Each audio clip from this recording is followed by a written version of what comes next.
you have to look at every single factor. It's gotten more and more and more complicated as we go along, not easier. So, right now, typically 5/8, one layer of 5/8 over top of the existing is permitted. If it's open, they still want to meet the STC, except that you can't possibly meet the STC with existing ductwork. It's not going to happen. I've argued that. There's still one inspector who thinks she's everything. And I just go above her. I don't even talk to her at all anymore. Actually, they pulled her off all of my projects until I found out she's on one right now. She also waits until midnight the night before the night it's due to hand everything out. So it is an issue, but they are watching her right now. So we'll see what happens. What's her name? Michelle's calling. Can I add something? So about us, House of Three is an architectural technology firm. We're not architects. We're BCIN licensed, and our main focus is additional dwelling units, whether they're secondary suites, triplexes, or detached ADUs, and new home construction. My background is in new home construction. I've designed well over 1,000, probably close to 2,000 new homes at this point. I worked for Green Homes for 10 years, and in that time I did 600 for them. I did some before that, I did some after that. 25 years later, here we are. So as far as ADUs go, we do about 150 secondary suites per year for the last 3 years, anywhere within a 2-hour radius of Kingston. If it's new home, we can do anything across the province or across Canada. So our team, this team keeps growing. So there's myself, Brenna's newly licensed as BCIN, Brandon, who's been with me for 3 years or 4 years now, and Zach. I taught both Brandon and Zach when I worked for the college. Caitlin, who is new to us and just about to go on maternity leave. Suzanne, of course, and Laura. I did take out Magnus's picture because I didn't have one of Mary. So our office greeter is Magnus and now Mary, but Mary doesn't hold still, the little kitten. She likes to climb the walls a bit too much, quite literally. And keyboards. And knock things over and eat plants and all kinds of fun things. She keeps us busy. So I am a graduate of Loyalist College in the architectural technician program, but I'm actually a licensed architectural technologist because of years of experience and a bunch of exams. I have a project management certificate from Sheridan.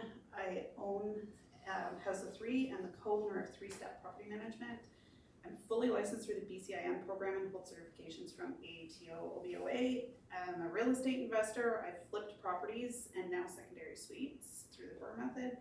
I've also worked as a professor for architecture, civil, and construction programs at Loyalist, and building inspector for City of Kingston. I was an architectural designer for Green Homes and a design firm which is now closed for the last 20 years, but Rob Pearl Designs, and I was a kitchen designer for Home Depot as well. So basically, I tend to work multiple jobs in 25 years. So BCIN stands for Building Code Identification Number. So if you haven't heard of it, if you are not an architect or an engineer in the province of Ontario, you have to have a BCIN, which is a Building Code Identification Number. It's licensing requirements from the Ministry of Municipal Affairs and Housing that came into effect in Ontario with Bill 124 about 22-ish years ago.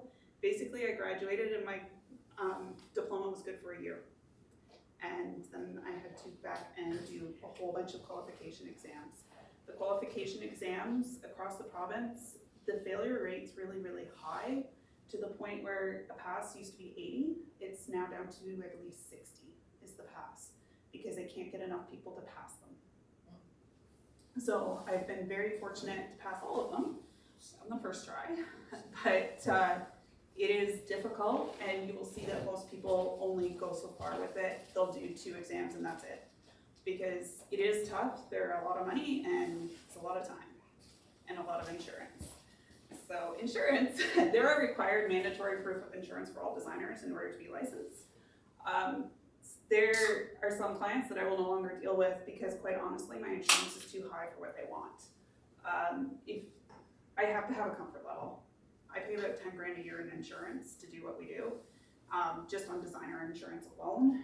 And when we start to cut corners, I'm out. Can you give an example what somebody would want that you would really I have one right now that wants to, basically they want to use regular drywall, no insulation, no type X drywall. We won't do another project. Oh, they're just trying to cut corners everywhere. They are doing it as cheaply as humanly possible, to the Okay. point they don't want to put a sidewalk to the back door, Yeah, okay. and they want to exit through the garage, Okay. and there's no man door in the garage. Like, they want to use the roll-up door, Yeah. which fire. Yeah. So, no. We won't do another project for them, plain and simple. I'm getting to the point where I can't afford to be picky, and I am. And, you know, when you start paying tens of thousands of dollars in insurance, it's not worth it. And that's without a claim, for the record. 25 years, no claims, and I'm 10 grand just for designer liability, forget commercial liability. So there's different levels or categories of qualifications. So I am one of the few designers across the province that can actually work on large buildings. I can't, so in this case, like this particular building, I can do a tenant fit out. So the architect's already designed the fire separations, I can do the drawing inside. Pita pits, I haven't done pita pit, but pita pit is all done by a BCM designer. I've done Frontenac property managements, I just finished Axon's office. Those weren't part 3, actually, they were just under part 9, both. So the cap is 600 square meters, which is 6,400 square feet, and they were both just under that. Couple mini restaurant offices, those are kind of my, if we're gonna do commercial, that's where I like to be. So all projects are required to have a BCIN licensed designer, an architect, or a PN if it's not your primary residence, is the way that it reads in the code. So in addition to adding architectural services, we do zoning checks, building code analysis, and expert witness services. So because I was a previous building inspector, I have had to, I've been hired as witnesses for appeals, but never actually go to court for them. But as part of my job as building inspector, we were in court all the time. So why create an additional dwelling unit? So there's additional income, building your portfolio, stabilized income. So it could be a first-time home buyer, like a home helper. Combat the housing shortage, help your family. We're seeing a lot more of multi-generational families that want to create 2 legal separate units more, so that if they go to sell it down the road and it already has 2 kitchens in it, it's easy. Aging in place, we're seeing a lot of caregiver suites now, and to reuse unused or underused building stock. I apologize, my task bar's in the way there, but Ben has one under the construction that's a prime example. It's that vacant, it was a hoarding situation. I had to buy new steel-toe boots for the occasion. I had to buy steel-toe boots in general for the occasion because I generally refuse to wear them. Flip-flops. Flip-flops. Go-to flip-flops. They're fine, they're safety samples, it's all good. But it is a prime example. It's that vacant, it's on Woodbine, and we're turning it into a triplex. So, Oh, I know that property. yeah, Did you buy it, Ben? I did, yes. Yeah. Okay. so, You should have bought It's the one right at the dead end. it. Yeah, I did. Right Yeah. up Got the there. cards all around it. I was trying to get them to list it. Really? I had somebody that wanted to buy it. Yeah, it The was. guy that lives beside it. Yeah.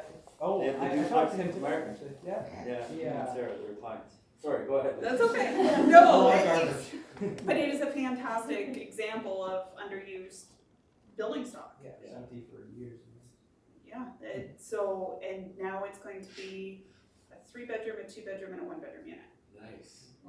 So, mostly because occasionally I call Ben and I'm like, so I had this really fun idea. I think you should turn the garage into a 1-bedroom unit. And he usually lets me do Nice. what I want. Not always, but usually. So with the city of Kingston, or any zoning bylaw, definitions are key. So ARUs, which is additional residential unit, it's a dwelling that is accessory to the principal dwelling unit on the lot and located on the same lot. It's almost always connected to the same services through the house. The bylaw itself reflects that. And, sorry, I'm getting a text from somebody that's saying, I'm here at this house, and it is a good one. Sorry. Dwelling unit means the use of a building comprised of one or more habitable rooms designed for use as a residential accommodation. So it's usually a kitchen. It used to be the City of Kingston's bylaw did not allow 2 kitchens per dwelling unit, and we always based it on, once you put a second kitchen in, then you have to create a legal secondary suite. They have changed the rules about that.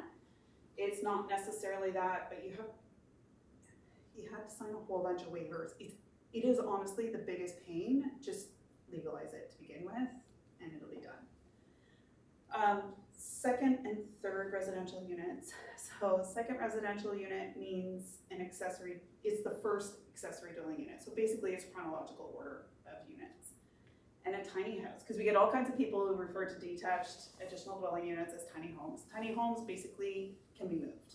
Additional dwelling units cannot be. So this is key when you start to look at all the different zoning that Kingston has. As Jason alluded to, the zoning is about to change. However, it's been delayed. So a couple of the councillors are not happy. So it doesn't look like it's gonna go through as proposed. I'm not sure how it's gonna go through, but I was hoping that I could shrink this a little bit. There we go, so you can see it. So, secondary suites. To truly figure out if it's possible, we have to do a zoning analysis. So a lot of people look at the City of Kingston's map and they look at it and they're like, it's not in a red zone, it's not in a yellow zone, it's not in a purple zone, so we can do it. And then I get to break everybody's hearts because you spent way too much money on a house you can't do anything with. So it has to meet all the requirements of the bylaw, and it's an issue. And they're not clear on it with the City of Kingston. So the first step is actually to check zoning, access to the units, and parking. Other considerations are ceiling height, access to the units, again, and electrical capacity. So the electrical capacity becomes an issue. With 2 units, we can typically get away with 200 amps. Sometimes with a third unit, we may need 300 amps. With 4 units, we don't know what that looks like yet, but it's gonna be an issue. Water servicing is also going to be a huge issue with the 4th unit. Right now at 3, the city's giving us a hard time, but we're allowed to connect with the existing water service. At 4, you're gonna be digging up the water main from the street and to the house, and you're gonna be replacing it with something larger, depending on the calculations. I've been told it's not that bad, pricing wise. I've had a couple clients actually working it out lately, but it's just an additional cost. So don't look at something and assume that you're gonna be able to just use the existing water main and it's gonna be great. You're probably digging it up. With 3 units, we're typically allowed to get away with manifold systems inside the house. It can be difficult when we're trying to legalize existing triplexes, but. So third dwelling units. There's a couple different ways to do third dwelling units. You can convert an existing detached or attached garage, or you can build a new detached additional dwelling unit, and we have a bunch of pre-designed plans specifically for that on our website. A lot of times we're going to be dealing with custom just because of sizing. So Surge actually is a prime example where your one property is really narrow. We're going to be in a very narrow, like a narrow footprint. So a lot of what we have on our website is not going to work. But some of the other ones, definitely going to be an easy fix. 2 weeks ago, I was talking to Foten about a couple of properties. So currently, detached additional dwelling units can only be 1 unit, 1 story, no basement. And we went and did a zoning analysis on what it would take to do minor variances on 7, and then I added an 8th property to it to make them 2 stories, or with a basement, or a bigger footprint than 10%, something. The city really, really wants people to do these, but their zoning bylaw really doesn't make it feasible. So the current cost of new construction is approximately $400 a square foot for new construction. It is much less for renovation, which is why we typically do renovations with these, but more and more people are starting to look at, with the interest rates, it doesn't necessarily make sense to buy something new. So it may make more sense to refinance your existing and put that money into a third unit in the backyard of the property you already own. So this is the City of Kingston zoning bylaw map. I am so sorry, it is really small. It's a big city. So this light purple zone out here is where everything is on septic and well water. So with that, there is a holding or hold on those properties, meaning you need a minor variance basically to lift the hold once you prove that your existing septic can accommodate the additional fixtures and your well can accommodate an additional unit. It's not impossible, it can be done, we don't see a lot of it, just because it's expensive. But when you look at this map, if you ever do pull it up on the city's website, which is right there, or you just type in City of Kingston zoning GIS and it'll pop up, you need to make sure that the little light eyeballs are turned on for second residential unit holding overlay and third residential unit holding overlay. Because these red zones cannot be used currently. They're supposed to be changing that. That's part of what's going forward with the council. There's 2 council members. My understanding is it's actually the Queen's District that's really holding things up right now. There's no parking there right now. They don't want to see a further reduction in parking, so they're really pushing back on the new changes. So 2 districts are saying no, and they're holding up the whole process. It goes to council again in June, from what I understand. So speak to your council members. But if it doesn't go through, it's actually, there's a fund from CMHC that they are giving to the city with certain conditions. We're putting that actual money on at risk. So there's a good chance council's going to do something to allow 4th units and do something to reduce the red zones, but we don't know 100% for sure what. And 2 months ago, Yuko, my planning consultant, told me it'll go through, they need this money and everything else, and now he's like, you know, city got up in arms, we don't know what's gonna happen. There's also these darker yellow, so not all yellow, just these darker ones, and these purple, dark purple. They're stormwater sewer surcharge zones. Basically, we know the basements leak for one reason or another. It could be stormwater, it could be wastewater. That's why we have red, yellow, and purple zones right now. There are ways to mitigate it, so the city is looking at removing those zones, but again, we don't know when. So hopefully soon. Because if it goes through, there will be a lot more. Henderson Place is this lovely red area here, the biggest one. And big yards tends to have detached garages. And they convert beautifully because a lot of them are elevated bungalows. You've been through most of them, I'm sure. Same as Strathcona Park, actually. I Yeah. have one with an illegal basement apartment coming on the market. What's the address? Yeah. Yeah. Well, it can't be legal, the it city. can't be legal yet, right? It's in that red zone. It's Is it? just, The west Strathcona? of Indian Road. Indian Oh, Road's okay. the cutoff. From Yeah. Indian down to Portsmouth, there's like a stretch. I'm just above there on Balmoral and Yeah. for my property, and it works, but.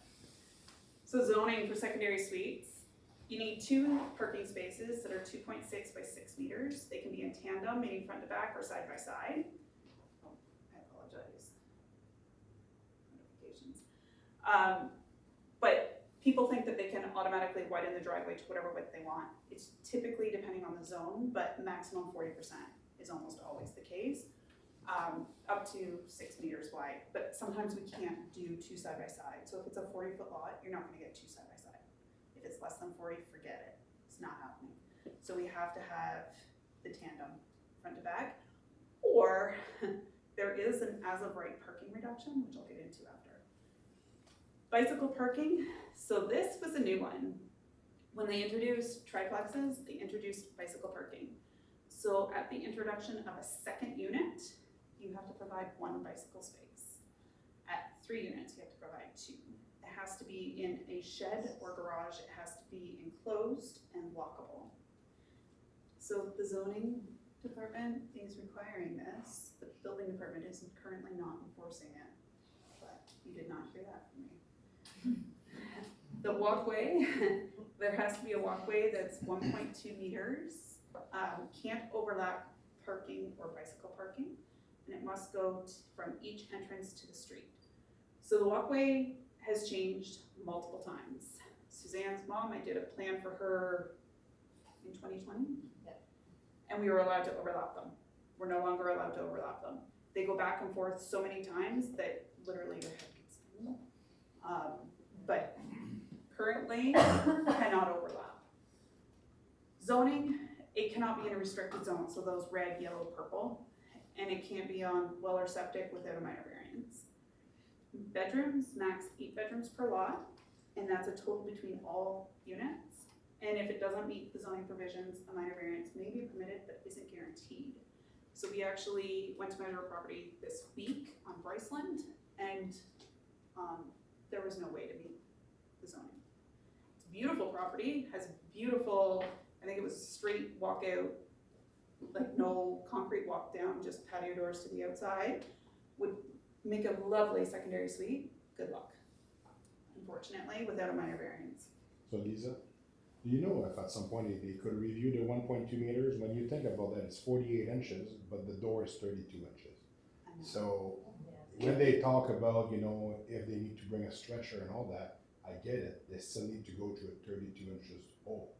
I know. So the 48 inches pathway is not really logic there. So Are they talking about that? Or? I'm gonna say they're not going to, because a couple years ago I threw out that it wasn't required to the front, to the main dwelling unit, and it's suddenly now required to the main dwelling unit, which tells me that I should have kept my mouth shut. I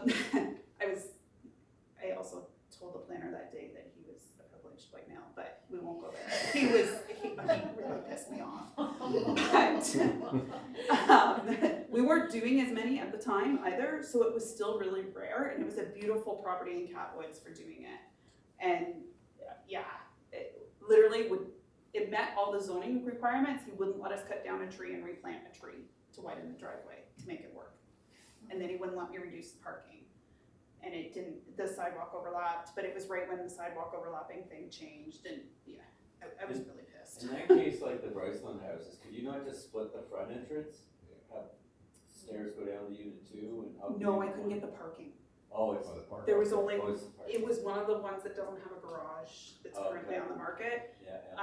And I wanna say there was only 8 meters from the house to the street, so I Okay. couldn't get the 2 parking spots back to back. It was a semi, so the lot's not wide enough to put 2 side by side. It didn't qualify for a parking reduction. Basically, it might get a minor variance. It's a problem, unfortunately, I think and the 40% of the frontage needs to change to start with. yeah, Because we are ruling out too many houses that could be great. That's a good example they just said, because you cannot enlarge parking. So is it to keep the green space in front of the house? Because they're gonna have 5 foot of grass anyway, so what is 5 foot yeah. compared So to 4, right? one of the proposals in front of council right now is to go down to 1 parking spot, but that's why the 2 Queens districts are up in arms, is because they're already having issues with parking on the street and nowhere to park. So they don't wanna see it go down to 1, which I get, but at the same time, like, why, it's an underused property, so why are we not allowing it? Yeah, we're trying to help the housing crisis. It would be Yeah. smart to say 1 parking spot, you go to rent control, and Yeah. give affordable housing. That would be kind of a win-win, and it would help solve the problem. The downfall is to create these new, most investors can't afford to do it as affordable housing because of the max. Yeah, it's kind of a catch-22. I have very strong opinions. I'm actually kind of sad that we didn't go to a licensing system. Belleville uses a licensing system, because I think what you would see is that the illegal units would have to be converted to legal. It would force that step.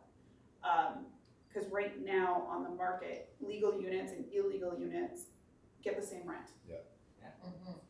And if you had some And they kind sell of, for close to the same money. exactly, they sell very close for the same money. Yeah. If you had a licensing system that was an easy lookup, so Belleville uses their GIS system, which is what we check for zoning, and it's right on there. And I can tell you any property in the city of Belleville that's legal, and I can look it up in seconds.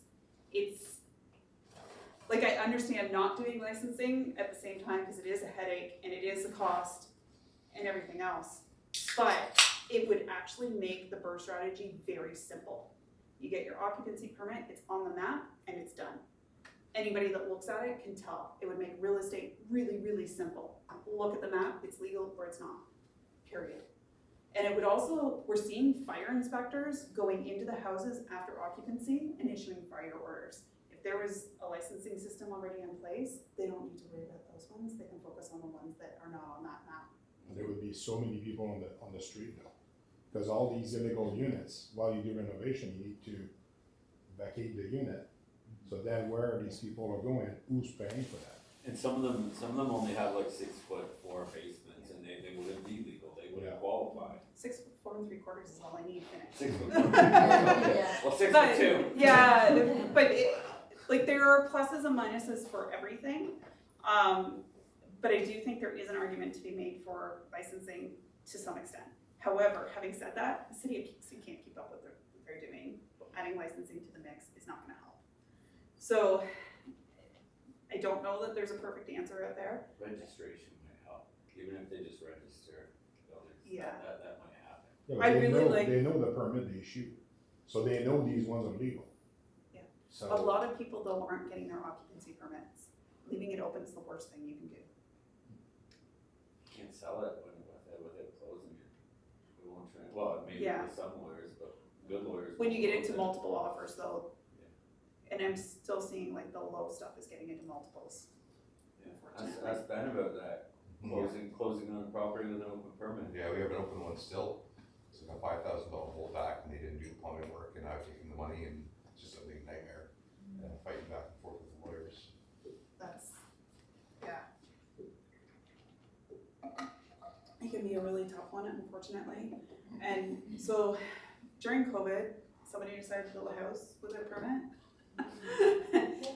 Along with about 400 other projects, but an entire house. So the city of Kingston developed a task force and they are going after illegal construction. I'm gonna say about 20% of what we're doing right now is stuff that's orders. So if it's illegal, you might not legalize it, just saying. It'll take some time to catch up. So once you get to the third unit or detached, we also have lot coverage. We have a max of 10%. Setbacks we have to comply with, you have to be 1.2 meters, which is 4 feet from rear and interior side lot lines. Front and exterior, meaning a corner lot, varies depending on the zoning. And you also have to be set back from the main dwelling unit if it's detached. You could, however, I think I actually have it the next slide. If you actually do it as an addition, some of the setback requirements get a lot less and same with the lot coverage. But at the third unit, if it's detached, you have to have a fence that's 1.8 meters high, which is roughly 6 feet on the rear and side lot lines, and it has to be a privacy fence. You have a max height of 15'1", which really only allows 1 story. We can't even get 2 stories in there if we try because of the height requirements for inside. The stories, max 1 story, no basement, and if it's on a rear laneway, there are some extra rules that come with that should open things up. But there are downtown core that has a whole bunch of rear laneways, I'm sure you know Yeah, I it. have one. But some are private and some are city owned. If it's not city owned, you don't get to use these different rules if it's private. You only get to use them if it's a city owned and recognized. So it can cause some issues. So we have started to ask for the deeded information on that laneway so that we can tell what we can and can't do with it. And if it doesn't meet the zoning provisions, a minor variance may be required. So Yuko looked at the new zoning bylaw when it first came out and he told me he's guaranteed employment for the next 20 years. So I think that tells you something. There's gonna be a lot of minor variances. Nice. So other options, If you do an addition to a third unit, the lot coverage is typically greater than 10%. So it's usually 30 to 40% of the lot total for the whole house. So that changes things a little bit. Sometimes we can do more with an addition than we can with a detached additional dwelling unit. We can go 2 to 3 stories depending on the zoning, and we can usually get a basement in there. So all of a sudden, you have potentially 4 stories that we can work with instead of 1, which opens up a lot. You can renovate the existing house to create a third unit internally, which I have a couple examples of. And the as of right parking reductions, so if you are 600 meters to an express, it has to be express bus route, 600 meters to a community center, and 600 meters to commercial, which they define as retail with food.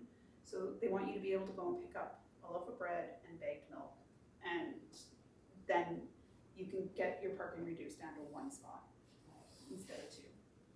But those hard, believe it or not, 600 meters is hard to meet. Belleville is actually 400 meters, and it's even harder to meet. So is it 600 meters walking or straight line? Walking. And one last question, well, how long is a city block typically? Is it 100 meters, 200 Um, meters? You know what, why don't I just show you? So if we were to type in an address, I'll just do mine, 34 Go Memorial. I'll just do mine. Okay, well, what is it? 430 Alfred Street. It's downtown, it'll be close to the 600 meters, that's why.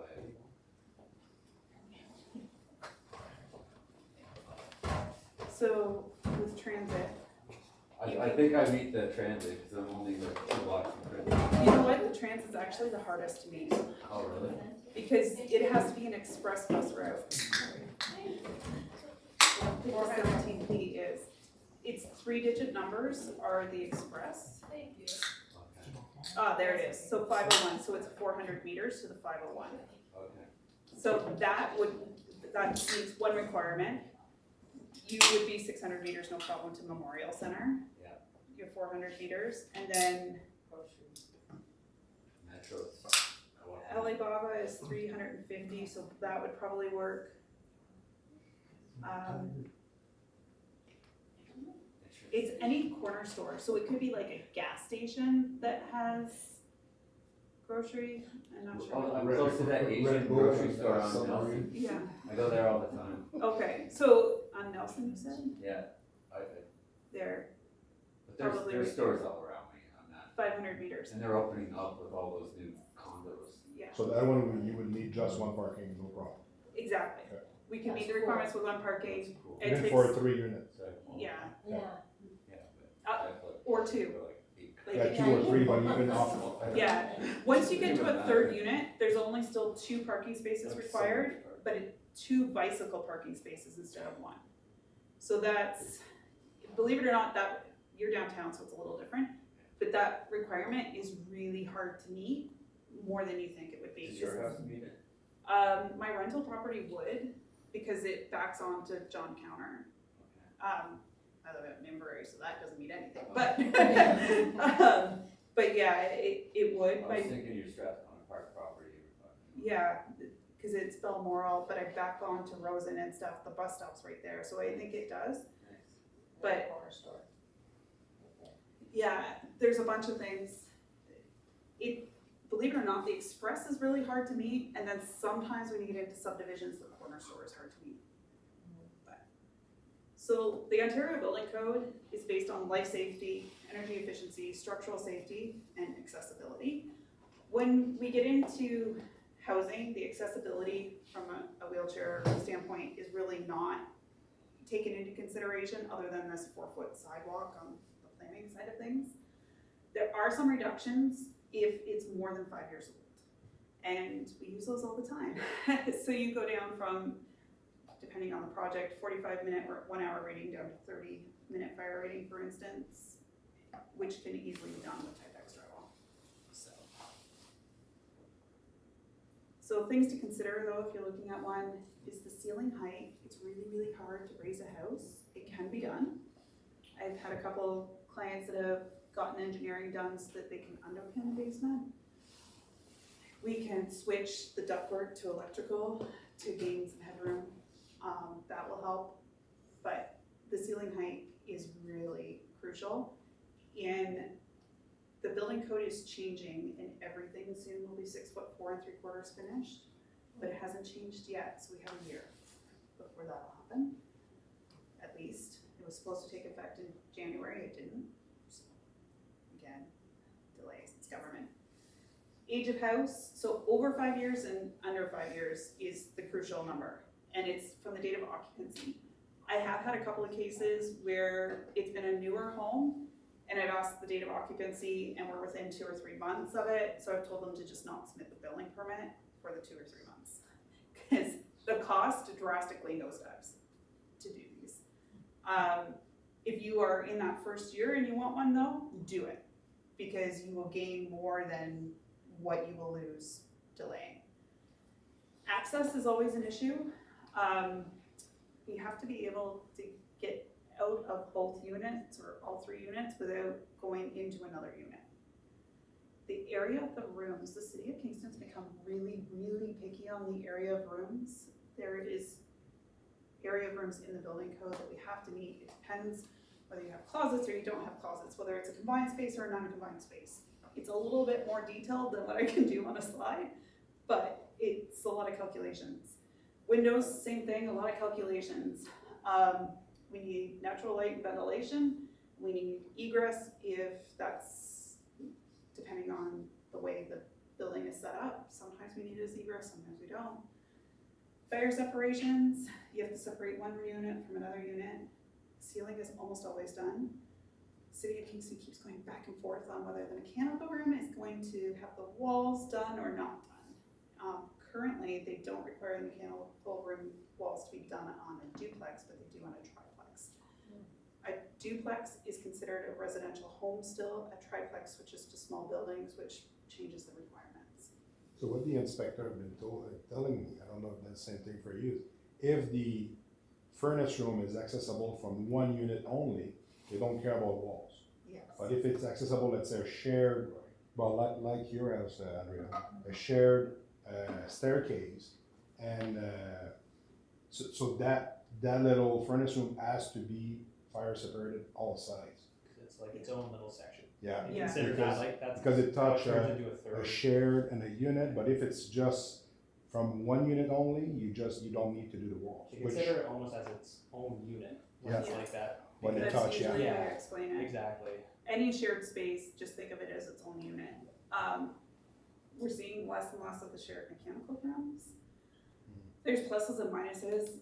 My house on Barker, I actually like the shared mechanical room from the standpoint it's not accessed through any of the units, so we can actually go in and change the furnace filter without disturbing any tenants and giving any notice. But then you need to fire rate the walls. It's crawl space, but yes. Yeah.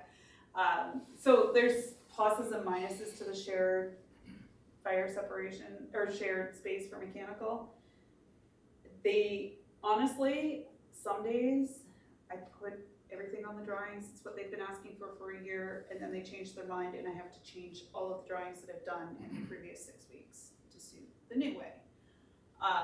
So sometimes I feel like I don't know what I'm doing, despite the number that I do, because they change their minds so much. Unfortunately, it's going to keep happening. It's a very, very high turnover at any of the building departments right now. Well, it always has been, but it's worse than it ever has been. And every time somebody new comes in, the requirements all change. Adding to your list, Yeah. I would also consider who's the hydro provider. Kingston Hydro or Hydro One, because Hydro One is a real pain and there's all kinds of delays. So if you have 2 different houses, one is serviced by Kingston Hydro, buy this one, as far as I'm concerned. Well, and in Belleville, we actually ran into, they have, I wanna say Lexcom, and with one of my regulars in Belleville, we did triplex, and they wouldn't increase the amperage to the lot, period. Didn't matter how much he was willing to pay, we had to flip everything to gas, so that we could keep 200 amp. They would not flip it to 300. So, they had to reduce down to a 1-bedroom basement unit so that they could fit a gas furnace in, gas hot water tanks, and I think they did one gas stove, I think, to get around it. so it can be a problem. You have to consider everything, and unfortunately, there is a way to do everything. It's just, it might not be what you planned or budgeted for, and we have to figure it out. So, but why legalize an additional dwelling unit? So life safety, for one. So, fun news, that's not so fun. About 5 years ago, the deaths across the province from fire was 60 per year. We're now at over, I think we're at 140 last year. And Kingston has become a fire hotspot. So fire inspectors used to work with the building department directly, and they used to do plan reviews for commercial properties. They are no longer doing that because they don't have time. They're doing too many fire investigations. So expect that they're gonna start going through units, plain and simple. It's just a matter of time because there's just too many fires. So unfortunately. Insurance is starting to, my insurance asked me for the occupancy permits for my second units. You're probably gonna see more and more of that. My bank actually also, for the burst strategy, also required my occupancy permits for my second units to prove that they were legal before they would refinance them.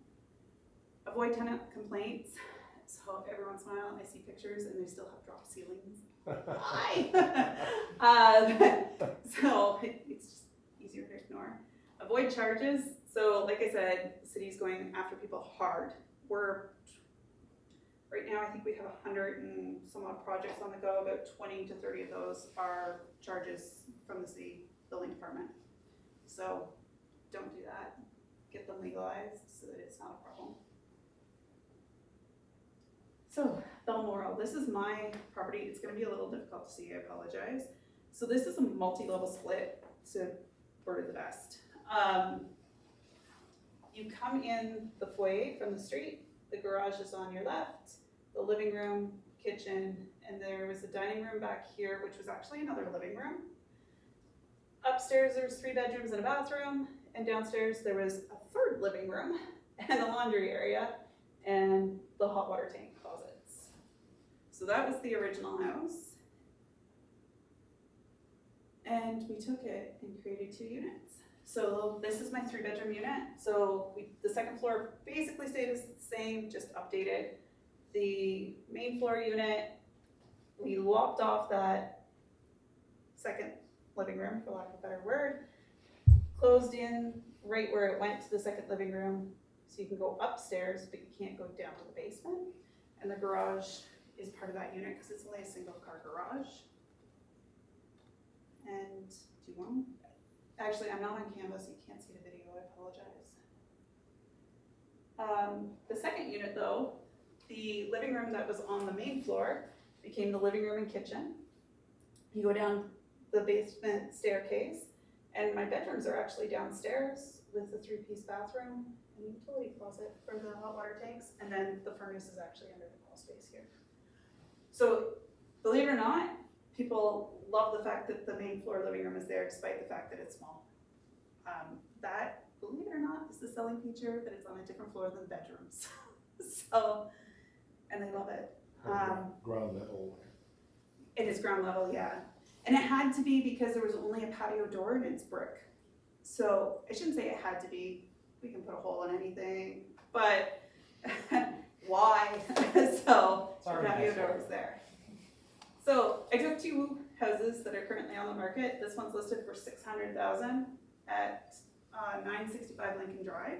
It's a beautiful house. Somebody's renovated it and taken care of it.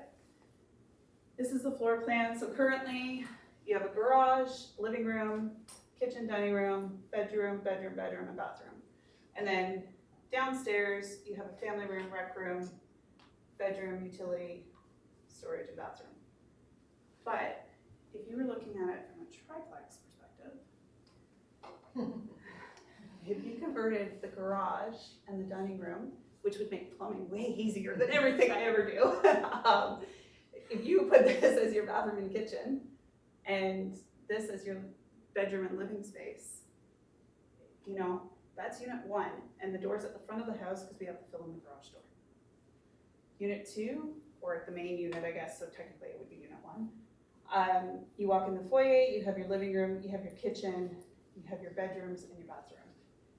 And unit 3 already has a lower level door. There's lots of room to walk around. Zoning wise, I checked it because I didn't want to show anything that was not going to work. You have a bedroom, you could convert this to another bedroom easily enough. You already have a bathroom, and this could be your living room kitchen. And it's all within the existing dwelling. There's no new build out in the backyard. When the 4th unit comes in, you could put a 4th unit in the backyard, but you're all within the confines of the existing dwelling.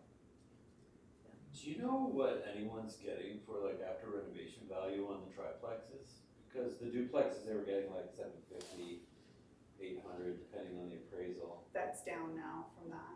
Yeah. I think it's, Depends on the area. yeah. The last Big one- thing is the area. Do you know anyone that's done a triplex and got it refinanced yet? What, Yeah, I no, Coles is Tell you in a down. month. Okay, Scott- yeah, let us know. I think Scott should know, I think it was Scott's is refinancing last detached, week or yes. two, all detached. Yeah, he does all Yeah. detached ones.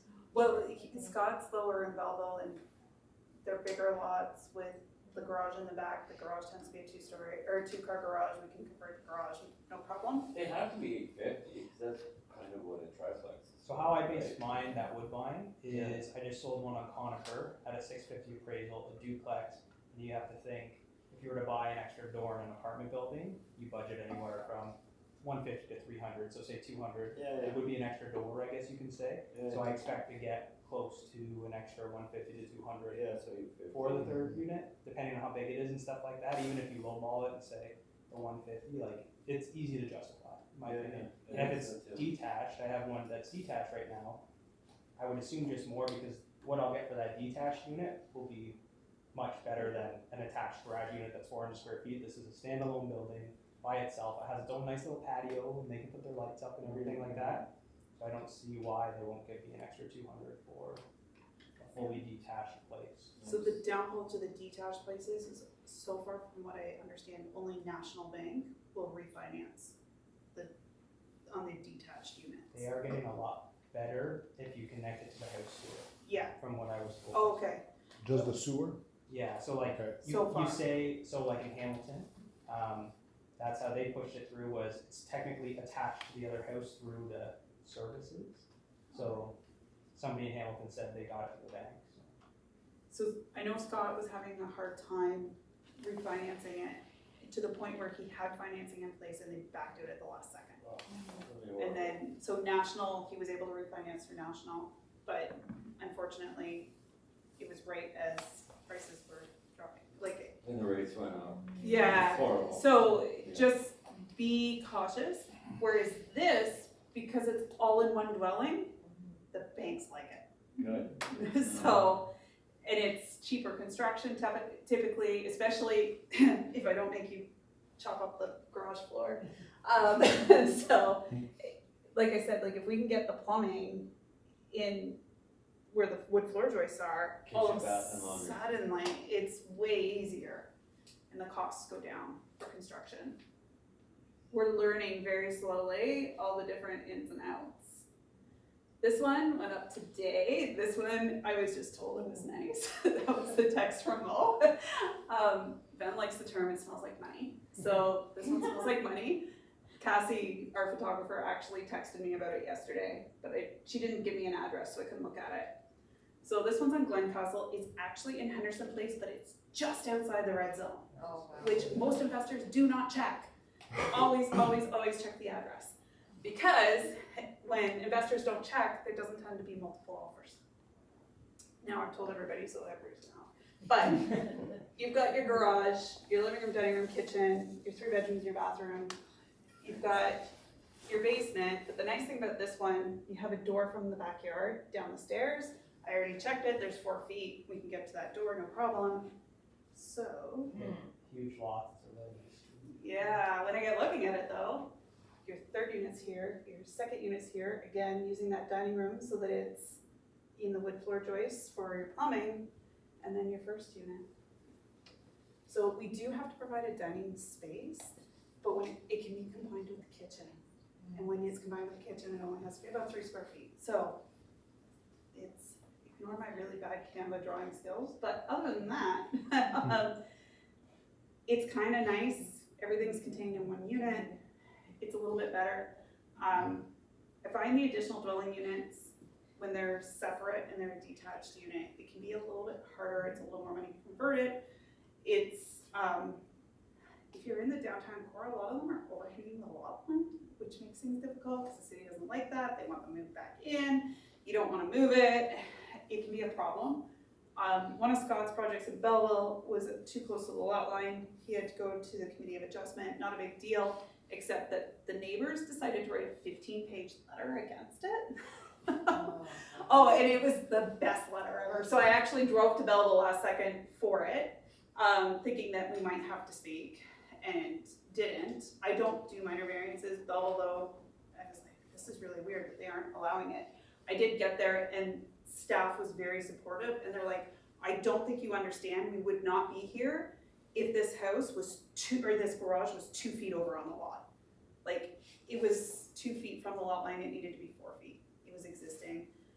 The letter from the neighbors was everything from they didn't want to hear sex noises to they didn't want to hear toilet noises to, it was just like, and it was bizarre. Like, it has to be a fire separation when it's that close to the lot line. It's got to be insulated. Like, you're not going to hear anything. I can't put windows on those sides. So, like, relax. And Scott does actually high-end, really well done projects.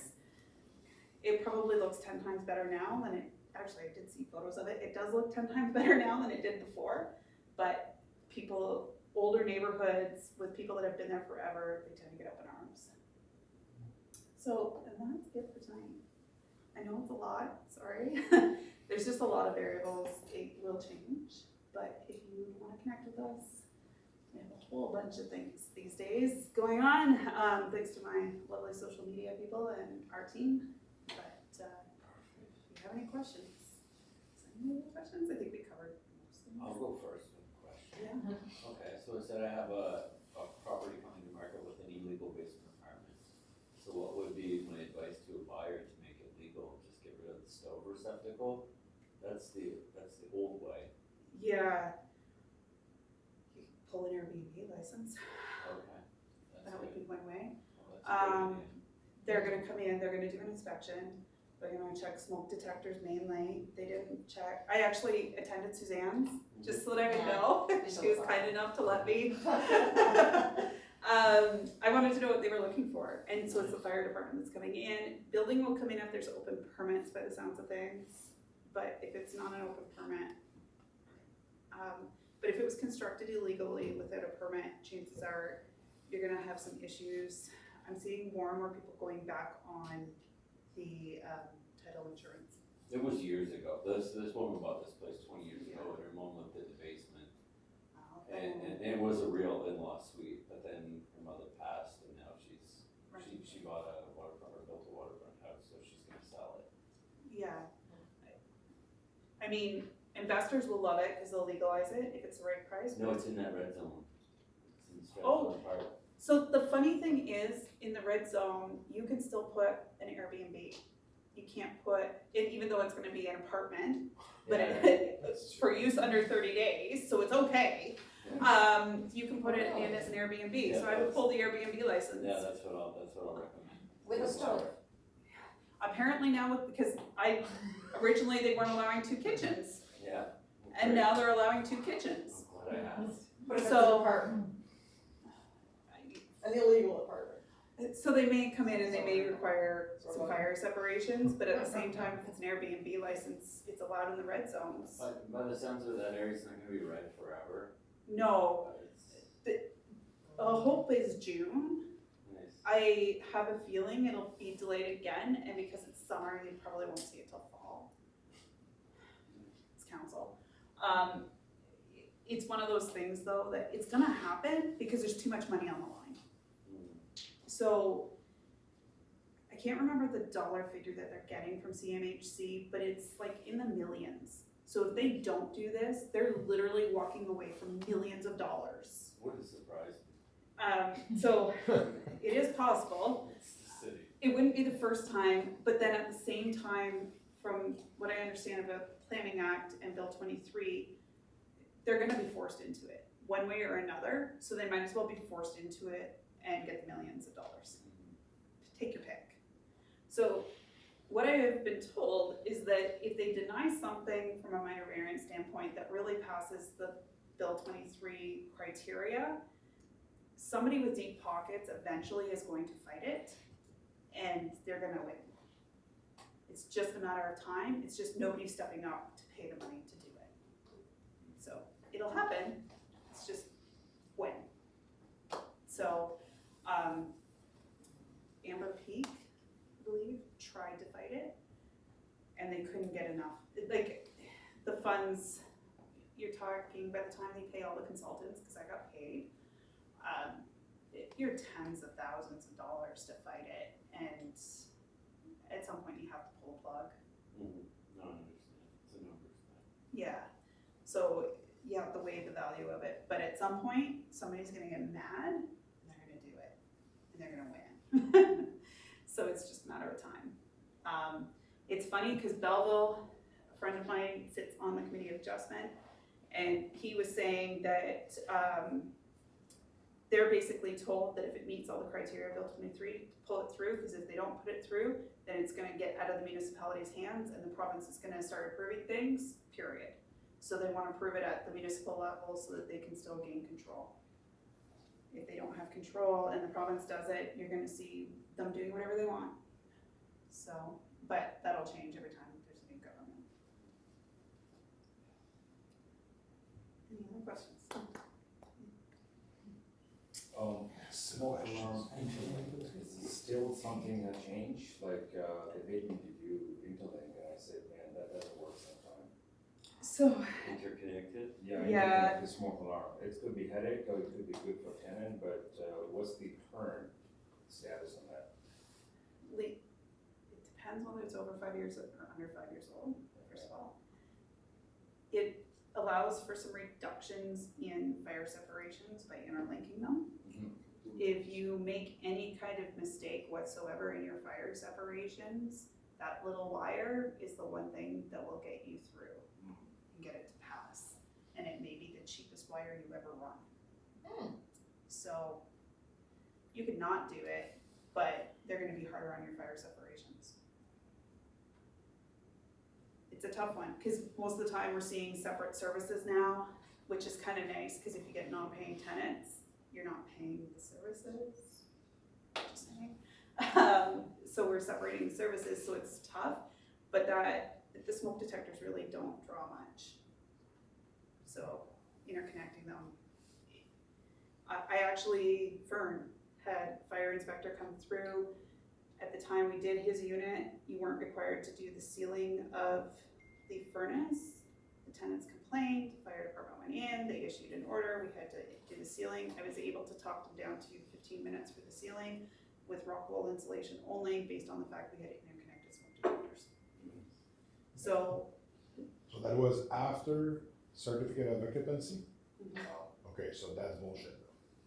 I mean, if they inspected, Yeah. they issue the occupancy permit, and then they say, oh, by the way, sorry, we made a mistake, just do it. It was like So- 3 years. Yeah. I think, but, so Kingston has always operated with fire and building together.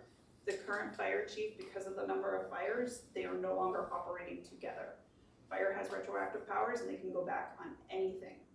It can be 50 years old and have been in place that long, they have retroactive powers to make you fix that. They can also enter units without notice. They're also the place to call though if it's a hoarding situation and you need to deal with your tenant.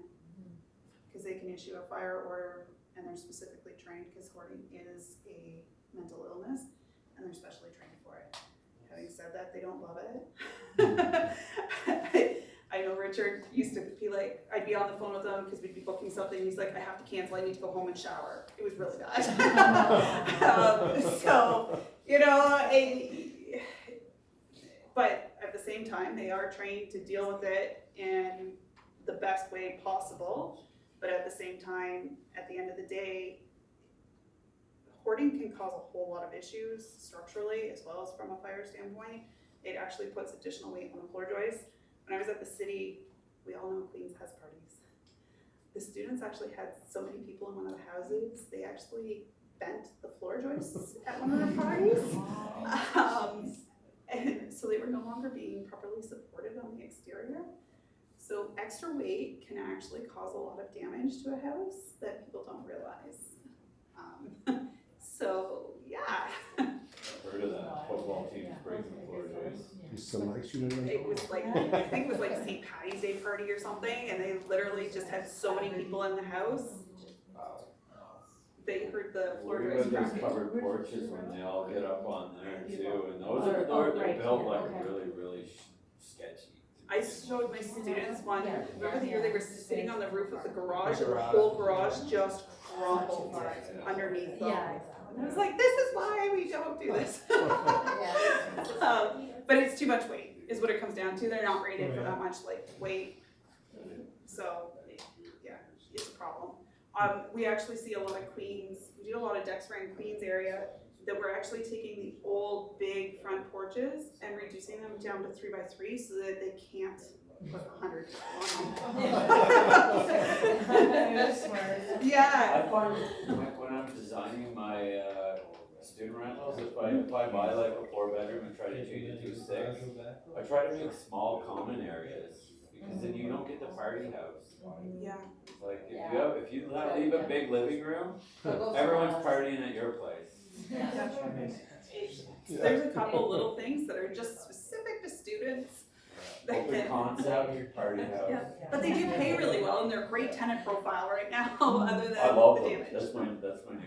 Yeah. They're just my favorite. Any more questions?